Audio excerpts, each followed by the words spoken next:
first word is filial love. It is a brotherly love. It is a general love.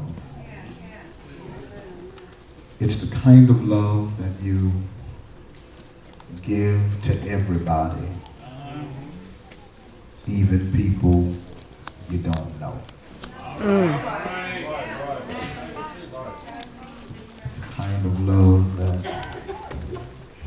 pastor should have for his deacons. It's a brotherly love.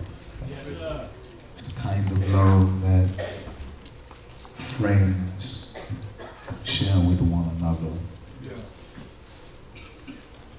It's the kind of love that causes an individual to say a prayer while driving on the freeway and you see a car that has been overturned.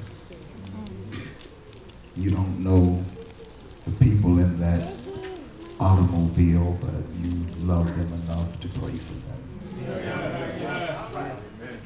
It's the kind of love that causes a tear to stream down your cheek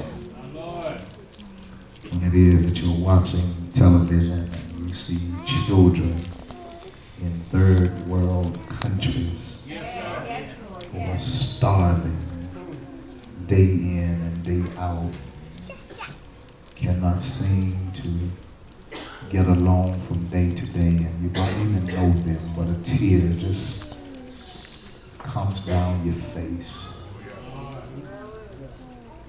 That's a brotherly love. It's general love. It's the kind of love that says, I don't have to know you to love you. It's the kind of love that causes you to speak to people whether they speak back to you or not. It's the kind of love that causes you to stop and help somebody fix a flat tire. It's brotherly love. It's general love.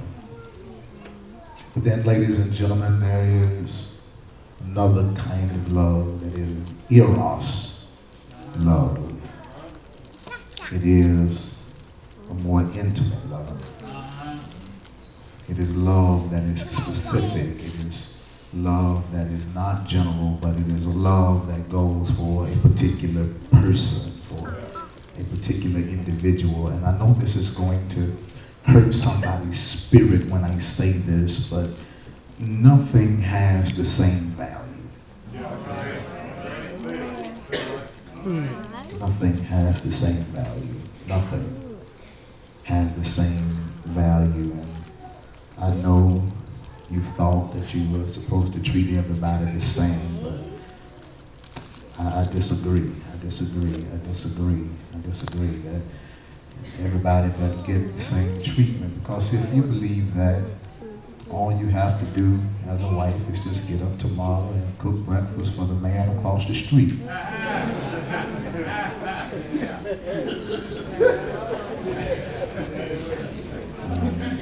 You will see what kind of love you have in your house. Because there is a love that is expected to be reserved, that supersedes somebody else. It is eros. It is an intimate type of one-on-one love. It is the love that says you stand out and you are significant, and that's why I love you. Spiritually, it's the kind of love that we give to God. There are some things in church that when it boils down to it, it ain't got nothing to do with you. But it has everything to do with God. So every time I lift my hands, it doesn't matter if you appreciate it. Because I'm not doing it for you in the first place. Look at somebody and tell them this is personal. This is personal. This is personal. It's private. And anytime people get too deep in how you shout, watch out now. All that makes them is a peeping Tom.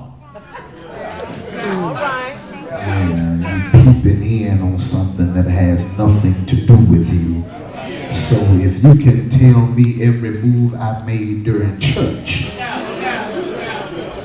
then that says that you have been missing out and your love life is garbage. Because while you should have been engaging in intimate worship with him yourself, you're too busy watching what somebody else does with God. It should be personal and private. Some areas of my life that you just cannot enter into because it's private. It's personal. No wonder Abraham said to his servant as he's about to take Isaac up on the mount to sacrifice him, he says, okay, you stay here while the lad and I go and worship, because this has nothing to do with you. It's an eros, private kind of love. But the last kind of love, ladies and gentlemen, is a love that we call the agape love. It is an unconditional love. It's the kind of love that says, I don't care how you treat me, I'm still going to do you right. Yeah, it's unconditional love. It's the kind of love that forgives even the worst fault. It's agape love. It's the kind of love that you give to people that you know have done you wrong, but you'll still go out of your way to help them. It's agape, and I gotta be honest that this agape love is really crazy love. Because it's the kind of love that doesn't make sense to other people, and it's the kind of love that people will look at you and suggest that you are allowing people to take advantage of you because you have been such a lover.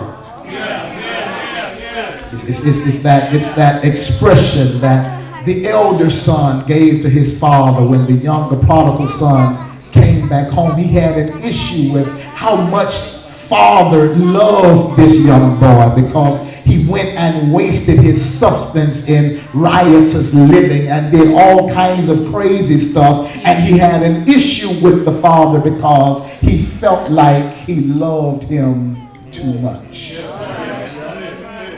This is the agape kind of love. This is the love, ladies and gentlemen, that we seem to have an issue and a problem with because there are a lot of people who don't help us love them.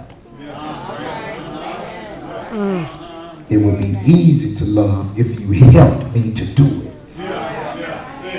But sometimes your attitude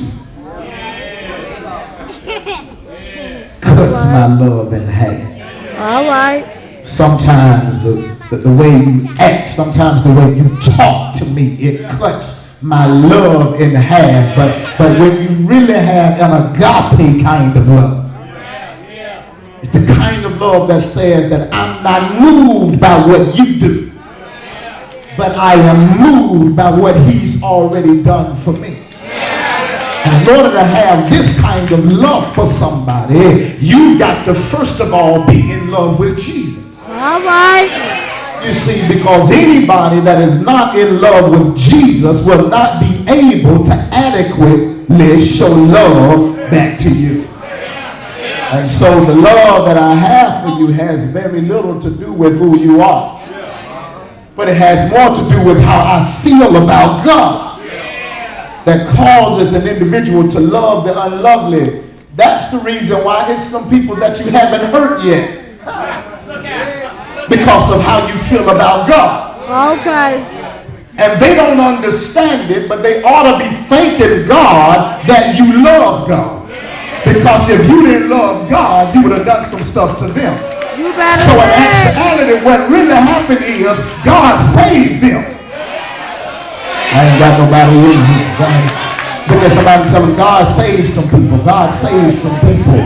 Because if I didn't love God, then there's some people that have done me wrong that I would have turned the favor right back on them. But because I love God, it won't let me hate nobody else. It's some people whose necks I would have had to wring if it wasn't for God. It's some people that I would have gave them a piece of my mind if it wasn't for God. But is there anybody in this room that can thank God for Jesus today? Because of what he's done for me. Every time I think about getting revenge on somebody else, I'm reminded of how he looked beyond my faults and how he supplied all of my needs.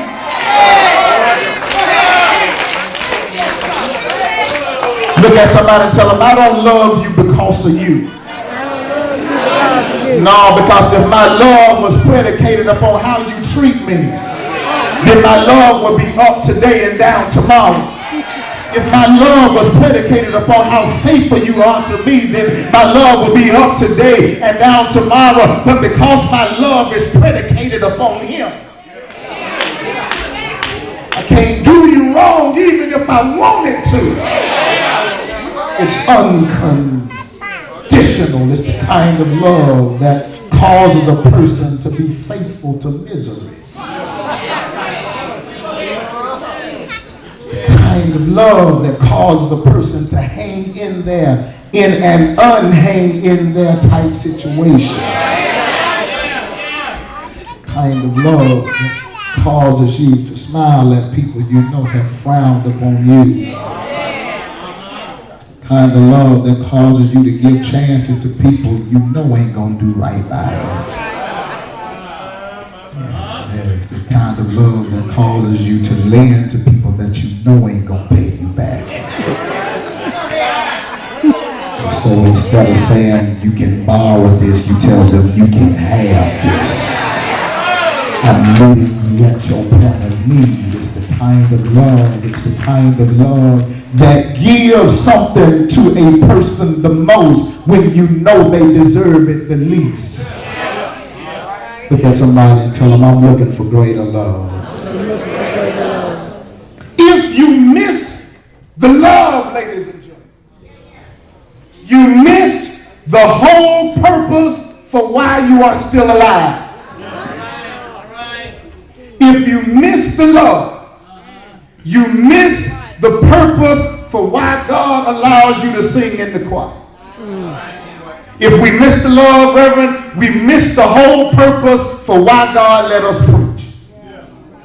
If you miss the love, deacons, you miss the whole purpose for why God allows you to serve in ministry. If you miss the love, ladies and gentlemen, you miss the whole reason as to why you have money in your pocket.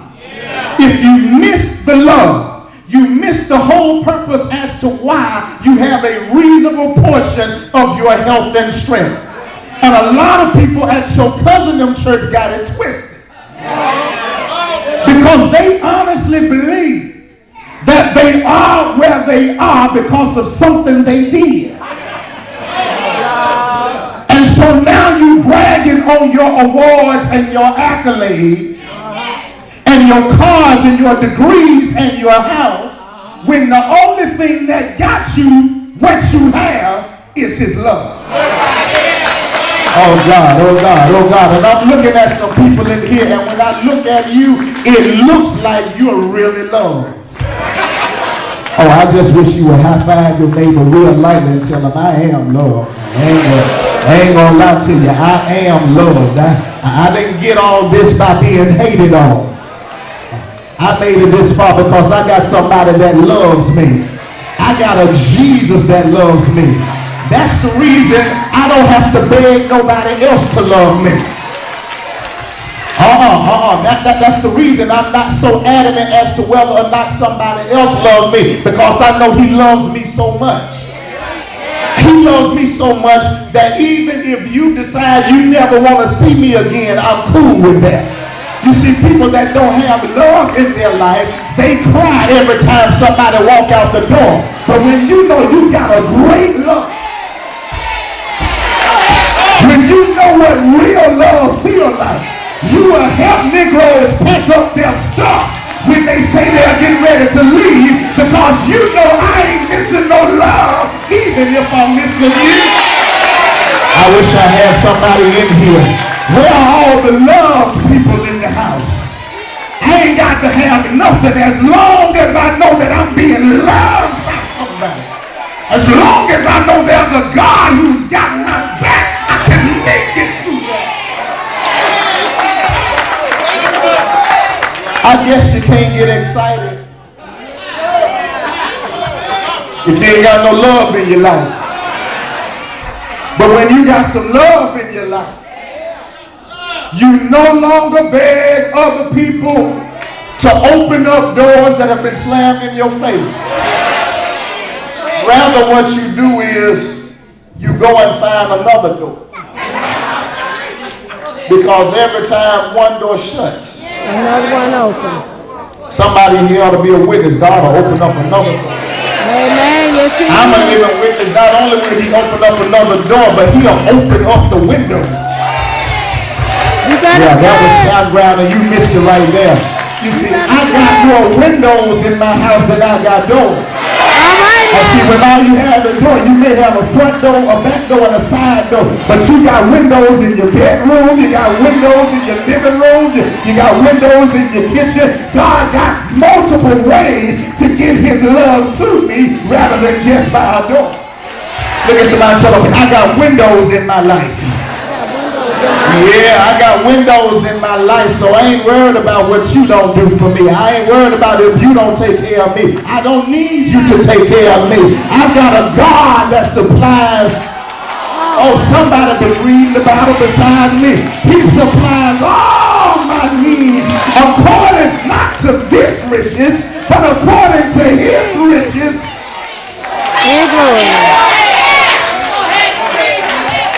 That's what great love is. He says, man, greater love has no man than this. This agape love. Greater love has no man than this, particularly that he laid down his life for a friend. For his friend. This bagged me up right here. Because some of the folk that's professing to love you won't even give you a ham sandwich.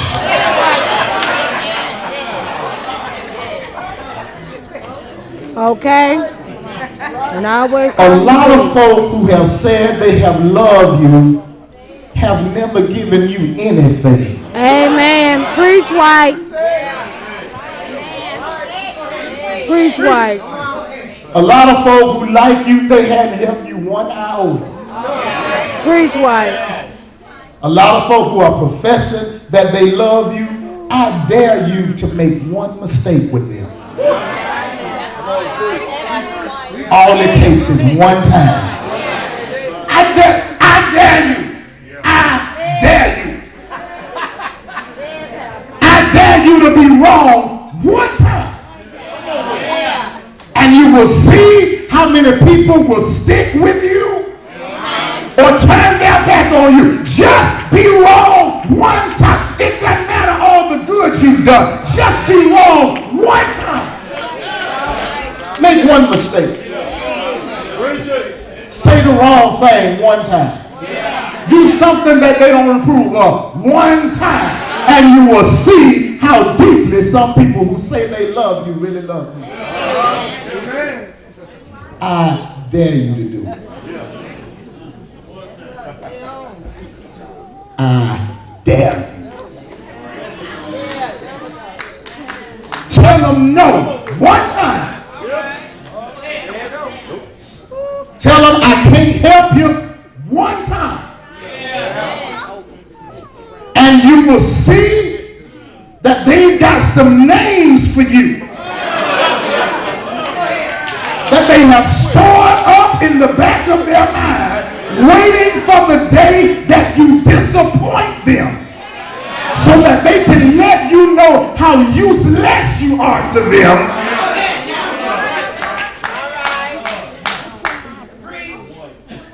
But he says this is the kind of love that proves itself. Greater love has no man in this. If you want to know how much you love something, all you have to do is ask yourself, would I die for it?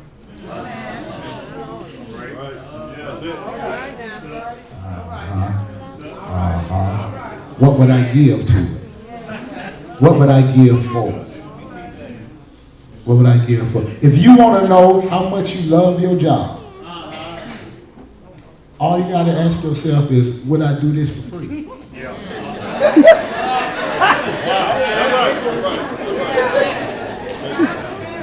Would I volunteer to do this?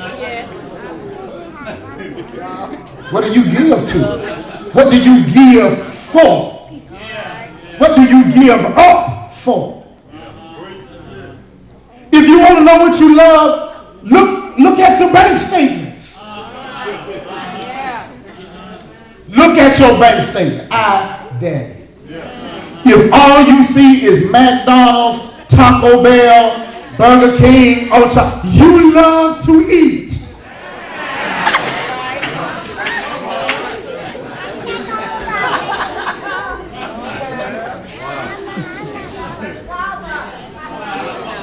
All you got to do is look what you give to. If all you see is Macy's and Belt and Saks, you love to shop.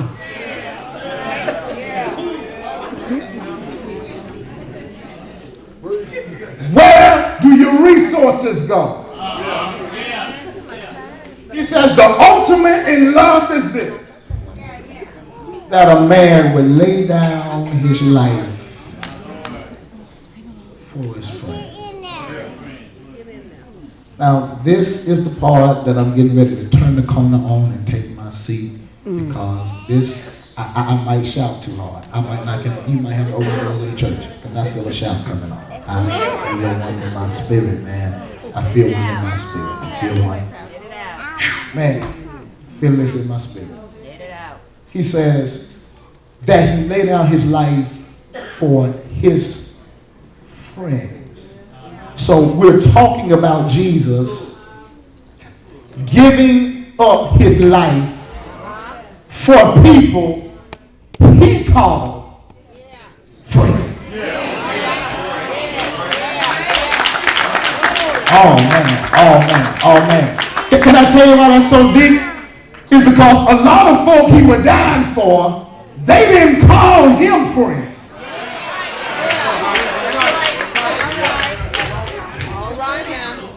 But he called them his friends. Oh God. Many of them said, crucify him. But he called them friends. Now the question becomes, how do you select your friend? Because all of my friends have to qualify. And the way they qualify to be my friend is, you got to be friendly. If you ain't friendly, then you don't qualify to be my friend, because I don't want to be friends with somebody that depresses me all the time. I don't want to be friends with somebody that gets on my nerves all the time. I need somebody that I can have something in common with. I don't need no haters in my circle. I need lovers in my circle. I don't need people that are going to squash my dreams to be in my circle. I need somebody to say, yeah, you can do that. I see you doing that, but this Jesus fella, he says, I'm willing to lay down my life. People are called my friend. People who are liars. But I called you my friend. Look at somebody and tell them that means you his friend. People who are backstabbers. He called them his friend. Look at your neighbor and tell them you qualify. You qualify. You qualify. People your face, stab you in your back, call you everything but a child of God, Jesus said, I have called you friend. And those that are quick to run to mischief, that are quick to run into trouble, he said, I have called you my friend. Called you my friend so much so that I am willing to lay down my life for you. If now you think that it is hard to love folk who are unlovely, try dying for them. You think that it is hard to forgive people who have done you wrong. If you think that it is hard to accept their apologies, I dare you to try dying for them.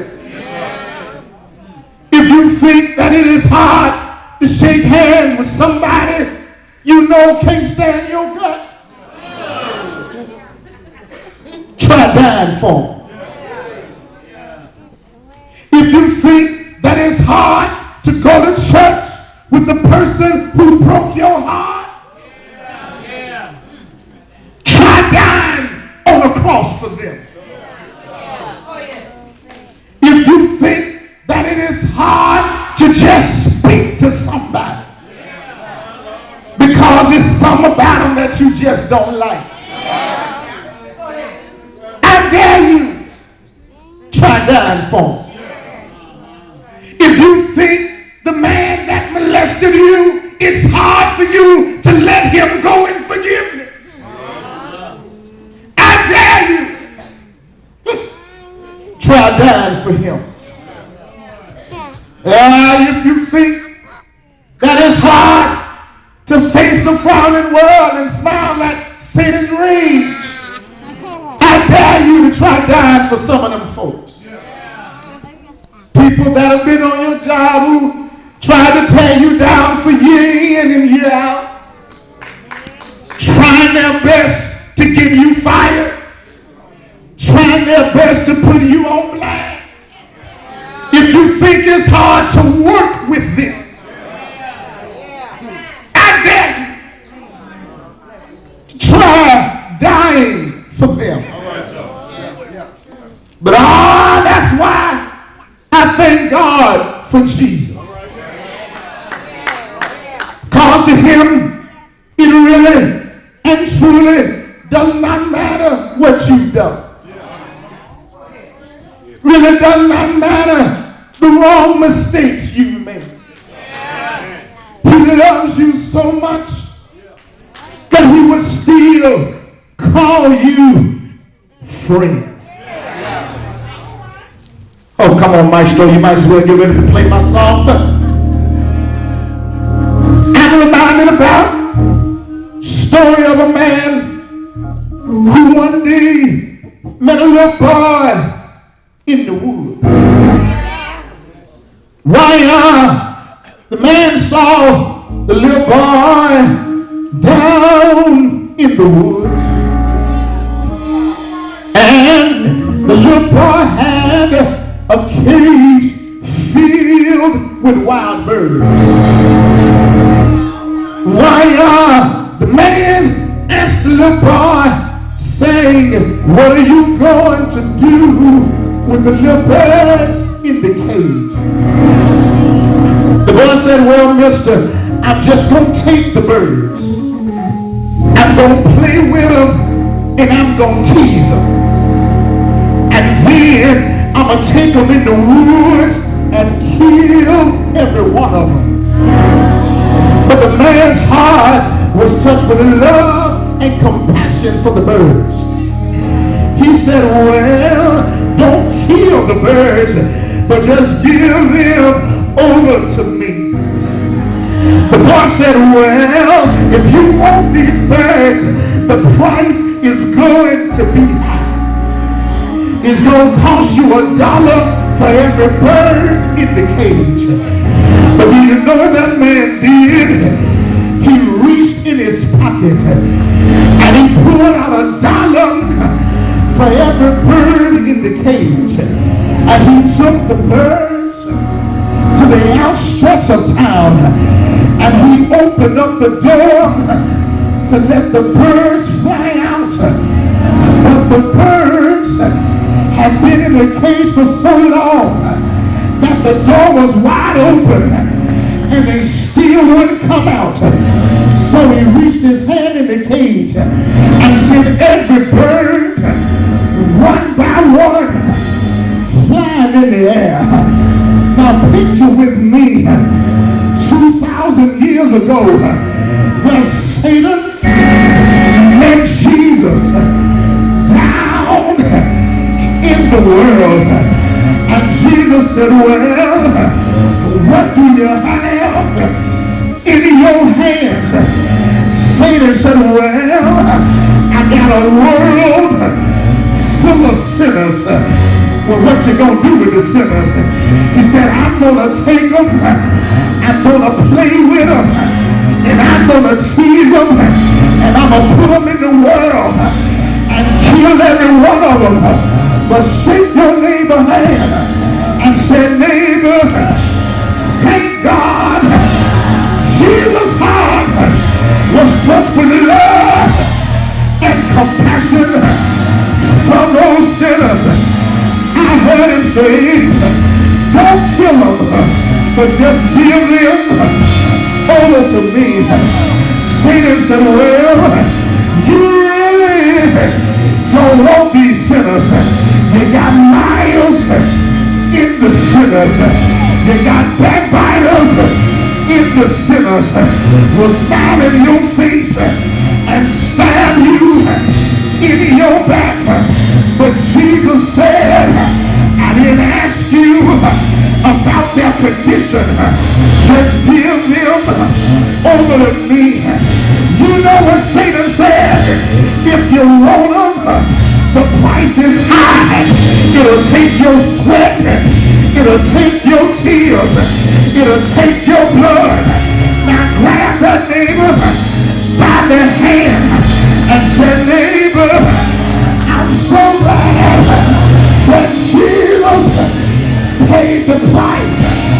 How did he do it? Hung him high, stretched him wide, bowed his head, and then he died. Praise his name, because that's not how the story ends. But in 3 days, you know what he did for us, don't you? He got up with all power in his hand. Is there anybody in this room can thank God he paid a price that he did not owe? Because he owed a price that we could not pay. But thank God that early. Oh, y'all don't know nothing about that old church we live in. High five your neighbor. Shout early. That's when he paid my bill. Early. That's when he forgave me. Early. That's when he set me free. He didn't wait all day. He didn't take all day. He didn't have to make up his mind as to whether he wanted to do it or not. But tell your neighbor, it was early in the morning. He rose with all power. If you can't get excited about that, I ain't got nothing else for you. All power. That's the best I can do for y'all. I'm sorry. All power. I think I got a little up in the gas tank. All power. All power. All power.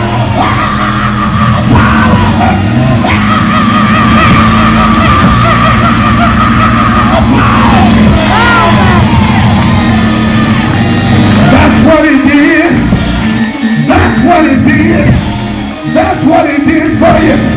Greater love. I ain't never met love like that before. Greater love is out of sight. Greater love. I can't understand it. Grab your neighbor next to you and we're going home and tell that neighbor, look them straight in their eyes and say, neighbor, I don't know much, but one thing I do know is one day when I was lost, Jesus died upon the cross, and I know it was the blood.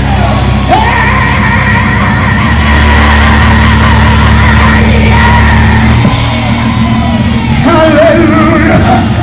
I still get excited about the blood. His blood is able to supply your need. Oh, yeah.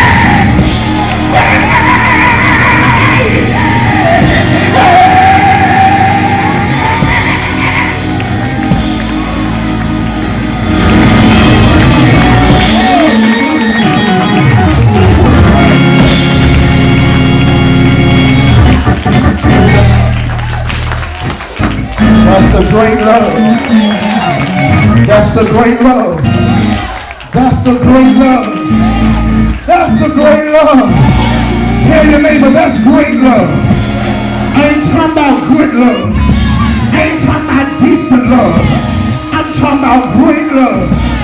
The kind of love that reaches from the highest mountain and flows to the lowest valley. The kind of love, trying to quit preaching, that'll give me strength from day to day.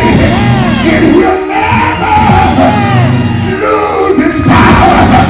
Y'all better pull my shirt down when I think of his goodness. Oh, he's done.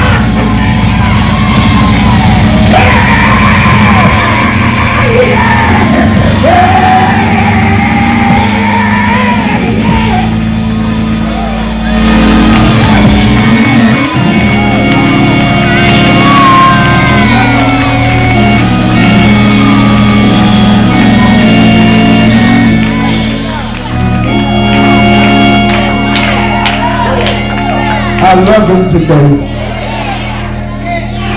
because of a great love that he's given to me. And with that great love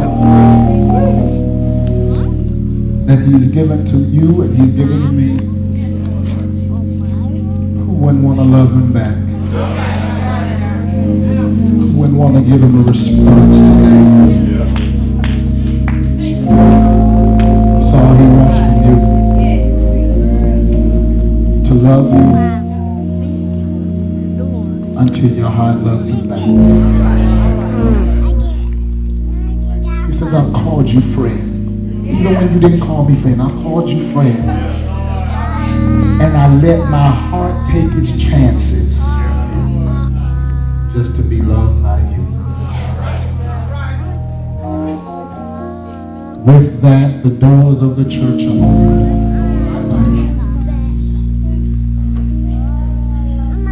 He wants you to love him today. Oh,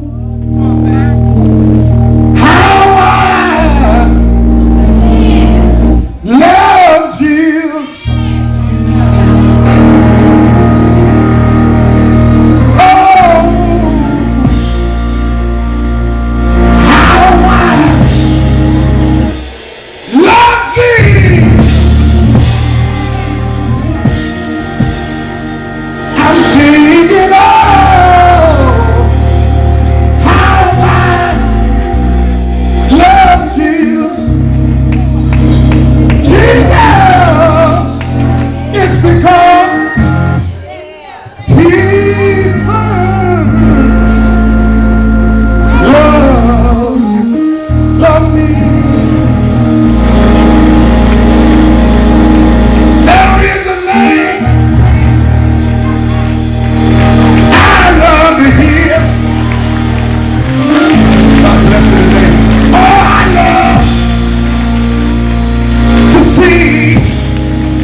say it sounds